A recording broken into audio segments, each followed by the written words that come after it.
pumped into you in school is destroyed. Okay? So we want to take this process of spiritual education and extend it another level. Extend it to people who aren't quite beyond their conditioning yet.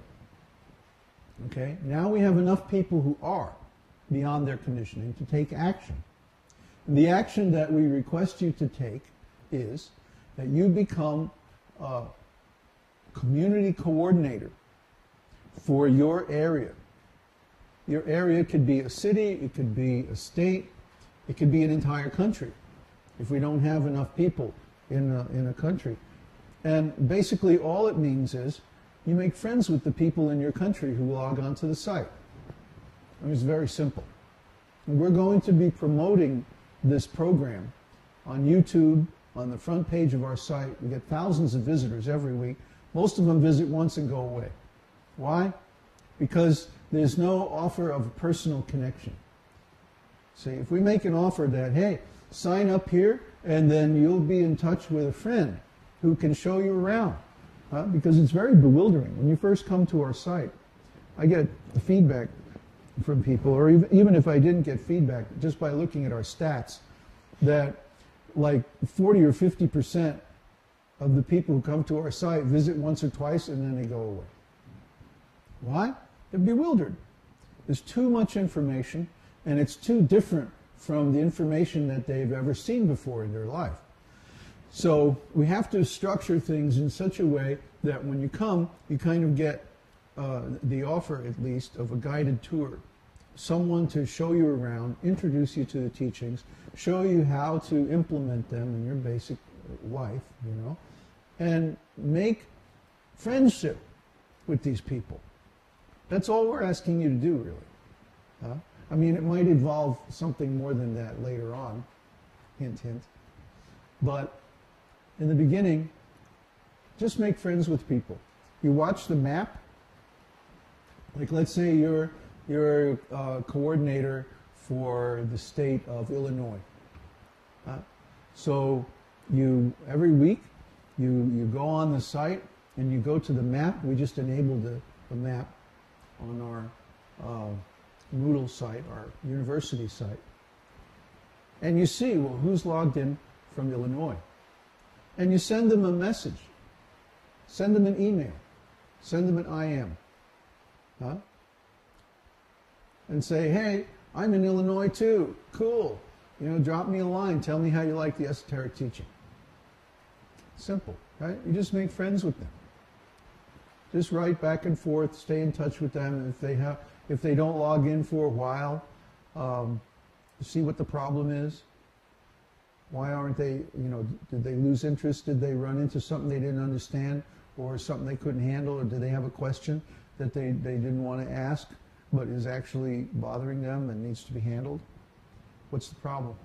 Just write them, say hello, offer your friendship, and gradually, as we get more and more people, because more and more people are going to come, trust me, we get thousands of people who come and then go. So we need a program to attract these people and get them to stay. And the best thing, of course, is social connection. And we want to be proactive about establishing our social network. Not like Facebook and those sites where you have to register and then people write you and say, do you want to be a friend? And what does it mean? Nothing. No, we want it to mean something. We want it to be a real relationship, a real personal relationship like I have with all my students. That's the glue that sticks our community together, that keeps it functional, that keeps it operating. That's what makes it work. The fact that we have nice personal relationships with all our direct students. And that is going to be structured now into several levels. Okay? Like in the beginning, somebody could come to our site, post a question on the forum, and I would respond, usually within a couple of hours. Now, the site is growing to the point where I can really only offer that level of personal interaction with people who are students in our university courses, because there's just too many of them. too many students. I mean, I'm only one person. I can only be involved with so many people, or I start to forget who is who and what's going on, and, you know, lose time for eating and sleeping and stuff like that. So we have to keep things organized in such a way that I have help. Now, of course, we already have many students who have been around for a while and know the philosophy pretty well. So why don't those students who've been a little experienced in the practice of our teachings start making friends with the new students? Give them a reason to stick around. Encourage them. Help explain things to them if it's not clear. Because there are a lot of things about our teaching that a person with an ordinary background would find difficult to understand. I know this, but I've been living this way for so long that it's hard for me to relate. Most of you are pretty new to the esoteric teaching, and you can still remember a time before you came in contact with it. I have a hard time doing that because it's been so long. It's been like 40 years. So to me, this esoteric teaching is just normal. And the way most people live looks really messed up to me. I mean, we see the people here in Chile, and, you know, they're all drinking and eating meat, working very hard for some rascal company, being exploited, and you can see it in their faces. Their faces look like graveyards. They look like sewage processing plants. They look like factories. They look like they've been put through the mill and stepped on a bunch of times and stuff like that. So they're very unfortunate. We want to make them fortunate. And how do we do that? By spiritual education. So don't worry, we're working on a local preaching program. It's going to take a little time because it's all in Spanish. And, you know, I don't speak much Spanish. So it's going to take some time. But you can also help. We'd like to establish these communities all over the world. The financial meltdown is global. The last time that we had a depression back in 1930s, 1920s, 1930s, the world was still pretty much divided up into separate countries. And now, because of multinational corporations, what happens in one country affects all the others. So especially what happens in the U.S. affects all the other countries in the world, and the U.S. is in big trouble. They're swamped with debt. They have a tremendous trade imbalance, especially with China. And, of course, politically, we've just gone through 8 years of completely unrealistic foreign policy and so on like that. So the U.S. is in big trouble.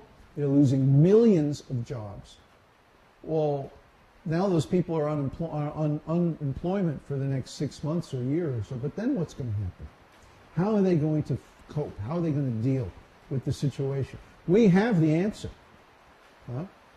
You can't deal with this situation as an individual or as a nuclear family. The multinationals, they like to break families up. They like to individuate people.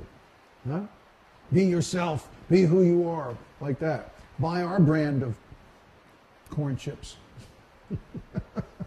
or soda or something, right?